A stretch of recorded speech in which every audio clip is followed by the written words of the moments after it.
Assalamu alaikum, my dear students. How are you? You are welcome to the class Preposition Class 2. In your previous class, you have learned about different usages of prepositions. Today we will practice three prepositions and we will learn how to use them in our practical life. Okay? So let's start the class. General uses of preposition. That means প্রিপোজিশনের সাধারণ ব্যবহারের মধ্যে আমরা প্রিপোজিশনগুলো কিভাবে সাধারণভাবে আমাদের দৈনন্দিন জীবনে ব্যবহার করি সেটা আমরা একটু আলোচনা করব। তো প্রথমেই আমরা আলোচনা করব অ্যাট প্রিপোজিশন নিয়ে। তো অ্যাট প্রিপোজিশনটার স্বাভাবিক অর্থ আসছে কোনো কিছুর দিকে বা প্রতি, কিন্তু এটা হবে স্থির অবস্থা, গতিশীল নয়। আচ্ছা, স্থির অবস্থা বলতে আমরা কি অবস্থা, আমরা এটা একটু কিছু উদাহরণের মাধ্যমেই দেখবো ইনশাআল্লাহ। First, look at the board. Look at the board. বোর্ডটার দিকে তাকাও। তার মানে তোমার তাকানোটা কি, তুমি জায়গায় বসে বা দাঁড়িয়ে কিন্তু তাকাচ্ছ, তোমাকে বোর্ডের দিকে আসতে হচ্ছে না। এটা গতিশীল নয়, এটা হচ্ছে স্থির অবস্থা। তো এই যে যখন স্থির অবস্থা, কোনো কিছুর দিকে বা প্রতি স্থির অবস্থা বোঝাবে, তখনই আমরা কি করতে পারবো, অ্যাট প্রিপোজিশনটা ব্যবহার করতে পারবো ইনশাআল্লাহ। নেক্সট, যদি কোনো স্থানের পূর্বে প্রিপোজিশন বসাতে হয়, তো স্বাভাবিকভাবেই তুলনামূলক ছোট স্থানের পূর্বে অ্যাট বসবে এবং বড় স্থানের পূর্বে ইন বসে। তো এখানে দেখো, she lives at Pakshi in Pabna. she lives at Pakshi in Pabna. Pakshi হলো পাবনার মধ্যে একটা ছোট স্থান, তো সেজন্য ছোট স্থানের পূর্বে আমরা কি বসাবো, অ্যাট বসাবো। নেক্সট, নির্দিষ্ট সময়। নির্দিষ্ট সময় দ্যাট মিনস কোনো একটা সময়কে নির্দিষ্ট করে উল্লেখ করলে, জাস্ট সেই সময়টাকে উল্লেখ করে বললে তখন তার পূর্বে অ্যাট ব্যবহার করব। আমরা উদাহরণটা দিকে একটু খেয়াল করি। He will come at 5:30 PM।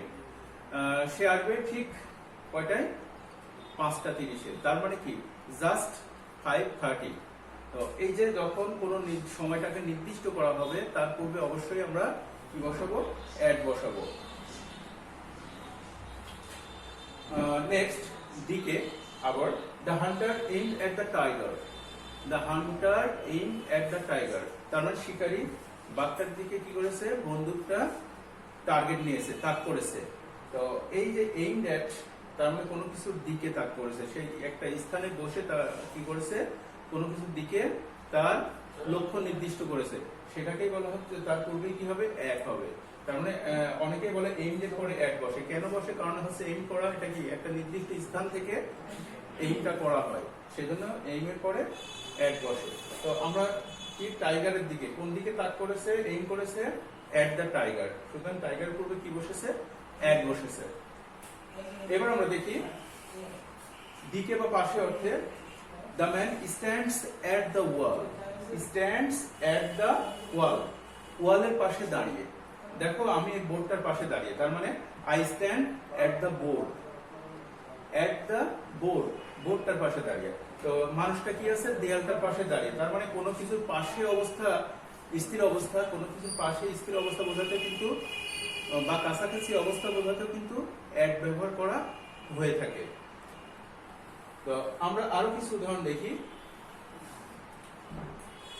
We should not look down at the poor. We should not look down at the poor. Look down মানে নিচু দৃষ্টিতে দেখা, অবজ্ঞার চোখে দেখা। অনেক সময় লুক ডাউন আপন্ন হয়। তো look down at the poor, এখানে খেয়াল করো, দরিদ্রদের দিকে বা দরিদ্রদের প্রতি আমরা অবজ্ঞার দৃষ্টিতে তাকাবো না।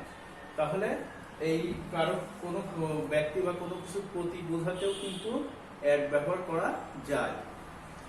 নেক্সট এক্সাম্পল,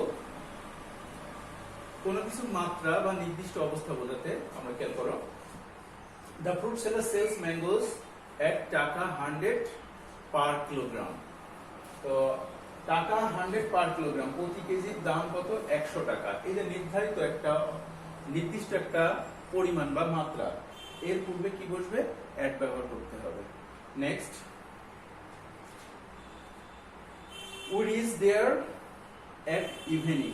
আমরা সেখানে সন্ধ্যায় পৌঁছালাম, আমরা পৌঁছেছিলাম। আমরা সেখানে কখন পৌঁছেছিলাম, সন্ধ্যায়, এট ইভিনিং। দেখো এখানে ইনও ব্যবহার করা যায়, কিন্তু আমি নোট লিখেছি দেখো, মর্নিং, নাইট, আফটারনুন, ডন ইত্যাদির পূর্বে অ্যাট বসে। ইন বসালে দা বসাতে হয়, তার মানে ইন বসালে তার সঙ্গে কি বসাতে হয়, দা বসাতে হয়। এক্সাম্পল আমি দিয়েছি দেখো, খেয়াল করো, we reached there in the evening. যদি ইন ব্যবহার করো তাহলে কি করবা, ইন দ্য ইভিনিং ব্যবহার করবা, ইন ইভিনিং হবে না, অ্যাট ইভিনিং হবে অথবা ইন দ্য ইভিনিং হবে। বিষয়টা কিন্তু খেয়াল রাখতে হবে। হ্যাঁ, next, they hold there at the point or at that point, তারা সেখানে থামলো এই পয়েন্টের উপরে। তার মানে কোন একটা পয়েন্টে আলোচনা হচ্ছিল বা কোনো কাজ চলতেছিল, সেই পয়েন্টের উপর তারা কি করলো, থেমে গেল। তার মানে তারা একটা সিদ্ধান্তে আসলো। তো এট দ্য পয়েন্ট, অনেক সময় অন দ্য পয়েন্ট আসে, ইন দ্য পয়েন্ট আসে। তো কখন ইন হবে, কখন অন হবে, কখন দা হবে, এটাও আমরা দেখব। তো কোনো কিছুতে একদম নির্দিষ্ট অবস্থাতে এসে নির্ধারণ হয়ে গেছে, থেমে গেছে, সেই জায়গাতে অ্যাট। কোনো বিষয়ের উপরে আলোচনা চলতেছে, অন দ্য পয়েন্ট, ঠিক আছে। কোনো বিষয়ের মধ্যে অবস্থান করছে, তখন ইন হবে, ইন দ্য পয়েন্ট। আচ্ছা, তাহলে কি কোনো বিষয় এসে কি তারা কি করছে, থেমে গেছে সেই পয়েন্টের উপরে, সেই নির্দিষ্ট স্থানের উপরে, সেখানে হবে কি, অ্যাট হবে। আচ্ছা, নেক্সট, আমরা মোটামুটি অ্যাট এর উপরে ধারণা নিলাম। আরো এক্সাম্পল আমাদের প্র্যাকটিস করতে হবে, তোমাদের এক্সারসাইজ বুক থেকে তোমরা আরো প্র্যাকটিস করবা। আর প্রিপজিশন যত প্র্যাকটিস করবা ততই তোমার এটা ধারণাটা ক্লিয়ার হবে। If you fail to practice them regularly, you will not able to use them accurately, mind it. Okay, next, to. To এর ব্যবহার আমরা গতিশীল বা চলমান অর্থে ব্যবহার করি। আমরা প্রথমে একটা উদাহরণ নিয়েছি, খেয়াল করো, ইন্ডাস্ট্রি ইজ দ্য কি to success. Industry is the কি টু সাকসেস। সাকসেসের প্রতি, সাকসেসের দিকে বা সাকসেস এর কি চাবিটা কি হলো, ইন্ডাস্ট্রি। তার মানে এই যে কি টু সাকসেস, আমরা এটা আমরা অনেক সময় পড়েই থাকি একটা প্রবাদ হিসাবে, প্রভাব হিসাবে। তো ইন্ডাস্ট্রি ইজ দ্য কি টু সাকসেস, খেয়াল করো, টু সাকসেস, তার মানে সাকসেসের জন্য, সাকসেসের দিকে বা প্রতি। তার মানে সাকসেস পেতে হলে কি লাগবে, ইন্ডাস্ট্রি লাগবে। এই অর্থে কি টু সাকসেস মানে কি পরে টু ব্যবহার করা হয়, সাকসেস পরে টু ব্যবহার করা হয়। তার মানে ইন্ডাস্ট্রি কি, সাকসেসের প্রতি কি একটা চাবি। এই ক্ষেত্রে কি ব্যবহার করে, টু ব্যবহার করা হবে, অন্য প্রিপজিশন ব্যবহার করলে ভুল হবে। আমরা পরেরটা দেখি, হি গোজ টু মার্কেট, সে মার্কেটে যাচ্ছে। আমি আগে বলেছি টু মানে দিকে বা প্রতি, এটা কিন্তু একটা চলমান অবস্থাকে নির্দেশ করে। খেয়াল করো, আমি যখন এখানে দাঁড়িয়েছিলাম স্থির অবস্থা, আমি যখন যাচ্ছি এটা হচ্ছে চলমান অবস্থা, এটা হচ্ছে টু। যখন কোনো কিছু দিকে ধাবিত অবস্থা বা চলমান অবস্থা হবে সেটা হচ্ছে to. He goes to market, সে মার্কেটে যাচ্ছে, তার মানে যাওয়াটা সে মার্কেটের দিকে, মার্কেটের প্রতি, কিন্তু চলমান অবস্থাতেই আছে, এটাকে বলা হচ্ছে, এটাতে টু হবে। আচ্ছা, এরপরে আমরা আরেকটা এক্সাম্পল দেখি, he comes to the point, সে এই পয়েন্টের কাছে আসলো বা এই পয়েন্টের উপরে উপনীত হলো। তার মানে এই পয়েন্টের দিকে সে আসলো, তার মানে আসছে।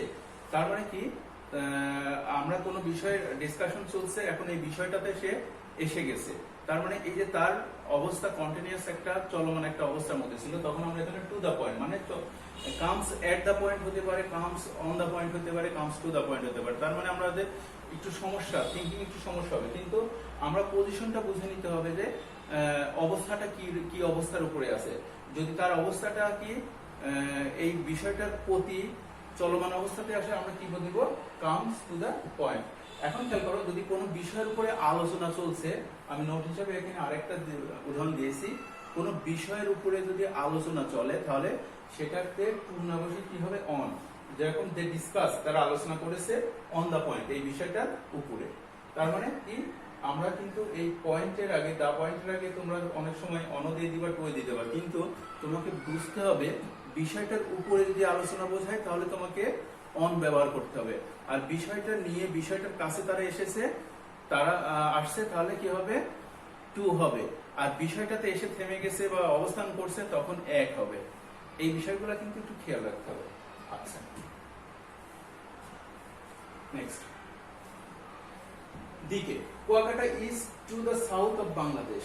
কুয়াকাটা বাংলাদেশের কোন দিকে? দক্ষিণ দিকে। তার মানে কুয়াকাটার অবস্থানটা কোথায়? বাংলাদেশের দক্ষিণ দিকে।